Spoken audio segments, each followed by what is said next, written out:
सबसे पहला काम है, अगर आपकी रिपोर्ट पॉजिटिव भी आ गई, घबराना नहीं है।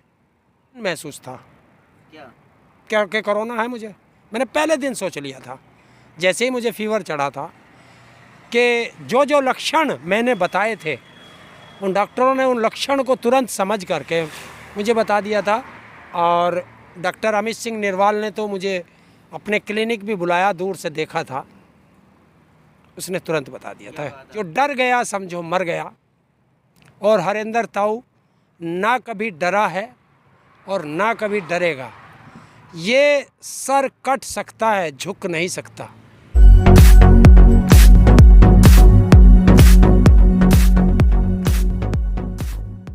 नासिर और आप देख रहे हैं यार न्यूज़। आज मैं एक ऐसे शख्सियत से आपको मिलाने वाला हूं जिनको आप लगातार लगभग 4-5 महीनों से सुनते आ रहे थे, लेकिन अचानक उनकी तबीयत ख़राब हो गई थी, जिसकी वजह से वो आंदोलन में नहीं आ पा रहे थे। और कहा जाता है कि हरेंद्र ताऊ एक ऐसा चेहरा, एक ऐसा नाम जो किसानों की आवाज़ को लगातार उठाते रहे हैं। और आंदोलन आज 5 महीने से पलट जा रहा है। अभी देश में कोरोना महामारी फैला हुआ है, लगभग इसमें आपने खबरों में देखा होगा कि लोगों की जानें जा रही है, मतलब हर जगह तबाही तबाही का आलम है। इसी बीच में हमारे हरेंद्र ताऊ की भी तबीयत ख़राब हो गई थी और आज यह कोरोना से जंग जीत कर फिर इस आंदोलन में आ चुके हैं। आइए मैं इन्हीं से जानता हूँ कैसे इनको कोरोना हुआ था, फिर उन्होंने कैसे कोरोना से जंग जीता, इनके लाइफ में क्या क्या हुआ, उन सारी चीज़ों पे मैं चर्चा करूंगा। सबसे पहले हरेंद्र ताऊ आपका शुक्रिया, आप लौट कर किसान आंदोलन में आ चुके हैं। धन्यवाद। आप किसानों की आवाज़ बुलंद करते रहे हैं लगातार, और आपको बीच में इस एक कोरोना महामारी से आपको जंग लड़ना पड़ा। कैसे हुआ था ये? मैं 16 तारीख को यहाँ से घर गया था, और घर गया तो मुझे फीवर हो गया। मैंने सोचा आम फीवर है, लेकिन मैं समझ गया था कि शायद बीमारी तो वही है। तो अगले दिन परिवार में 2 को और हो गया, उससे अगले दिन सारे परिवार के हो गया। सारे परिवार में ये बुखार हुआ, फीवर? हाँ, फीवर हो गया। और मुझे जानकारी अपने अंदर से आ रही थी कि सब कोरोना के पॉजिटिव हम लोग हो चुके हैं। फिर भी मैंने घर में किसी को, लेकिन एक और खबर आई थी कि जिस तरह से आप पोस्ट कर रहे थे कि धमकियां मिल रही हैं आंदोलन में ना आने की, मीडिया के सामने ना आने की, वो सब क्या था? नहीं, वो तो फ़ोन पे आ रही थी, वो तो मैं घर पे ही था। फ़ोन पे आती थी, फ़ोन तो उठाता था, कुछ लोगों के फ़ोन उठा लेता था, मुझे क्या पता किसका है। वो मैंने इसलिए डाल दिया था पोस्ट पे कि भाई देखो ये नंबर से आ रही है। तो मैं लोग कभी, क्या चाहते हैं, आंदोलन में ना आए हरेंद्र ताऊ?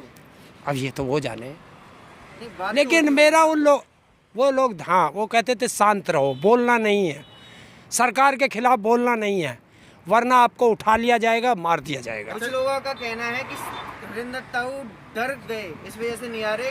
वो तो बीमारी का बहाना बना रहे हैं कि तबीयत खराब है और डर की वजह से आंदोलन में नहीं आ रहे। चलिए, जिनको ये लगता है, वैसे मेरा उन्हीं के लिए एक ही शब्द है कि जो डर गया समझो मर गया।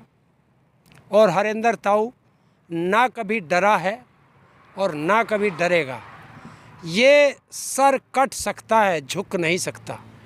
ये मेरा असूल है। तो एक तरफ आप कोरोना महामारी से जंग लड़ रहे थे और दूसरी तरफ आपको धमकी भी दी जा रही थी कि आप किसान आंदोलन में ना आए। हाँ, ये तो चलती रहती है, फ़ोन पे आती रहती हैं।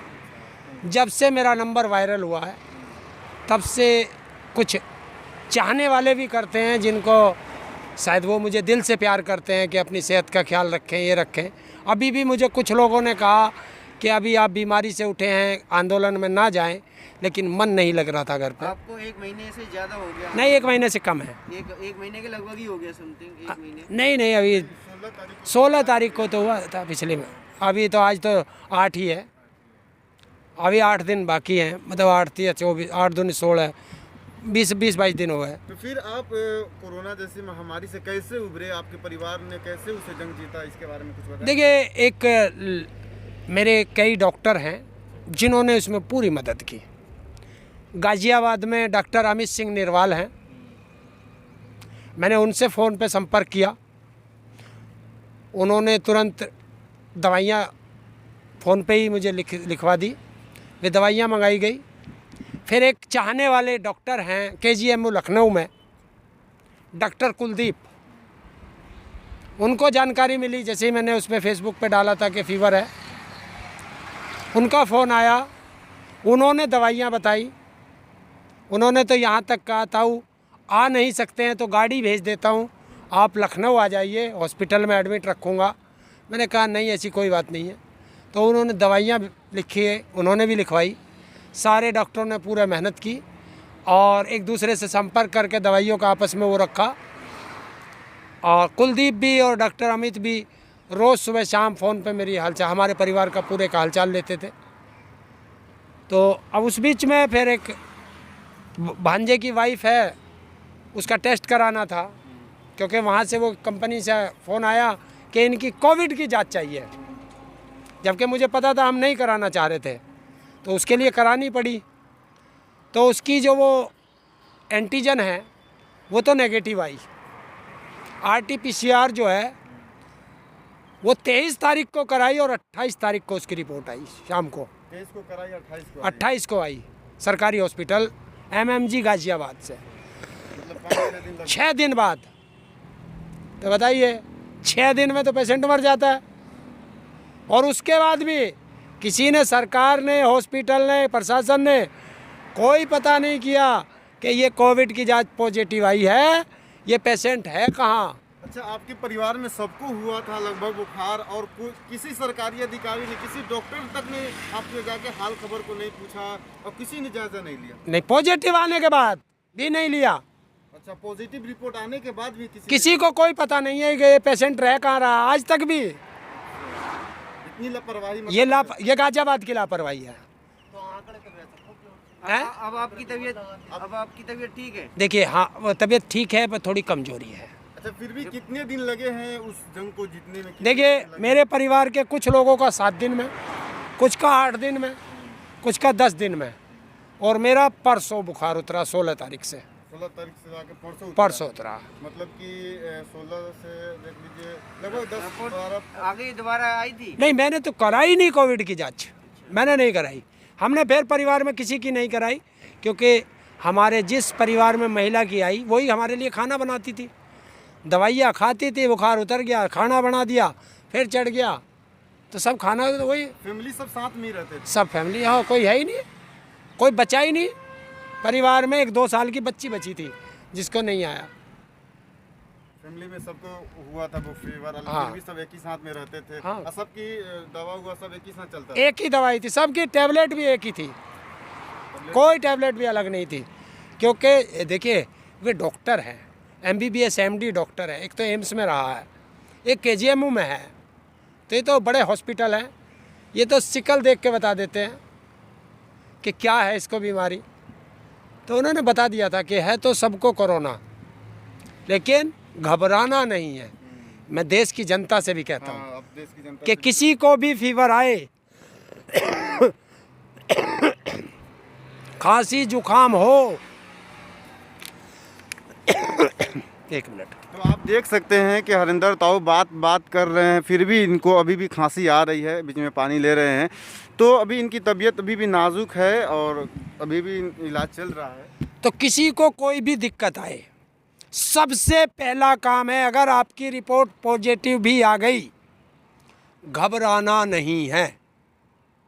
क्योंकि जो लोग इसको आके घबरा जाते हैं उनका ऑक्सीजन लेवल कम हो जाता है और उनको दिक्कत हो जाती है। अच्छा, घबराने के बाद भी मतलब कि ऑक्सीजन लेवल कम हो रहा है? घबराहट, देखिए शहर के लोग क्या होता है कि फीवर हुआ और वो तुरंत घबरा जाते हैं कि कोरोना हो गया, वो घबराहट में उनका ऑक्सीजन लेवल कम हो जाता है। कुछ लोग ऐसे भी हैं जो अखबार में देखकर, टीवी पर देखकर लोगों की मौतों को, आंकड़ा को देखने के बाद में भी ऐसे भी लोग थोड़ा सहमे। घबराहट है, देखिए डर लगता है।